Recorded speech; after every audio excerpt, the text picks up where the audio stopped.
আসসালামু আলাইকুম রহমতুল্লাহি ওয়া বারাকাতুহু। যে সকল মা বোনেদের স্বামীরা প্রচন্ড রাগী, অল্পতে রেগে যায়, ওই সকল মা বোনেরা এই আমলটি করতে পারেন।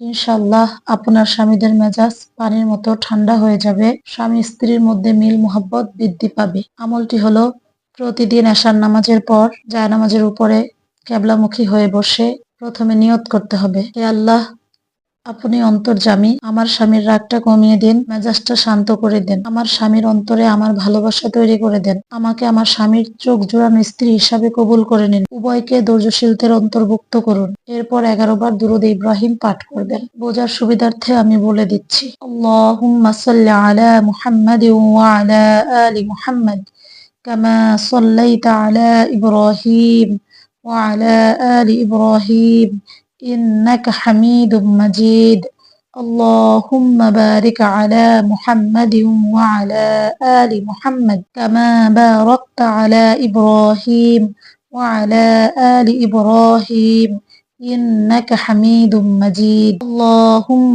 صل على محمد وعلى آل محمد كما صليت على إبراهيم وعلى آل إبراهيم إنك حميد مجيد اللهم بارك على محمد وعلى آل محمد كما باركت على إبراهيم وعلى آل إبراهيم إنك حميد مجيد। এভাবে 11 বার পাঠ করবেন। এরপরে 100 বার এই দোয়াটি পাঠ করবেন। দোয়াটি হলো বিসমিল্লাহ ফাসায়াকফিকাহুমুল্লাহ ওয়া হুয়াস সামিউল আলিম। বিসমিল্লাহ ফাসায়াকফিকাহুমুল্লাহ ওয়া হুয়াস সামিউল আলিম।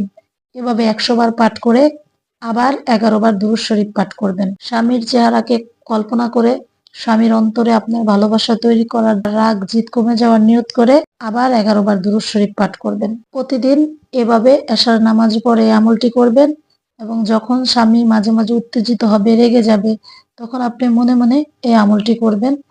ইনশাআল্লাহ আপনার স্বামীর মেজাজ একদম ঠান্ডা হয়ে যাবে এবং আপনার প্রতি অফুরন্ত ভালোবাসা তৈরি হবে। দ্বিতীয় আমলটি হলো সোমবার দিন আসরের নামাজের পর কেবলামুখী হয়ে জায়নামাজের উপর বসে 11 বার দুরূদ ইব্রাহিম পাঠ করবেন। 300 বার ইয়া বা সিতু পাঠ করে পানিতে ফু দিয়ে ওই পানিটা প্রতিদিন স্বামীকে খাওয়াবেন। ইনশাআল্লাহ আপনার স্বামীর মেজাজ পানির মতো ঠান্ডা হয়ে যাবে এবং স্বামী স্ত্রীর মাঝে আল্লাহ তাআলার পক্ষ থেকে অফুরন্ত ভালোবাসা তৈরি হবে। এই আমলটি দ্বারা পরিপূর্ণ ফলাফল পেতে হলে 5 ওয়াক্ত নামাজ আদায় করতে হবে, অহেতুক মিথ্যা কথা বলা ছাড়তে হবে এবং স্বামীর অনুগত্য করতে হবে। এছাড়া কোনো কিছু জানতে হলে স্ক্রিনে দেওয়া নাম্বারে যোগাযোগ করুন 019987658009। আবার বলছি 019987658009। ভিডিওটি ভালো লাগলে বন্ধুদের সাথে শেয়ার করুন। আমাদের ভিডিও সবার আগে দেখার জন্য চ্যানেলটি সাবস্ক্রাইব করুন। ওয়া মা তাওফিক ইল্লা বিল্লাহ। আসসালামু আলাইকুম ওয়া রাহমাতুল্লাহি ওয়া বারাকাতুহু।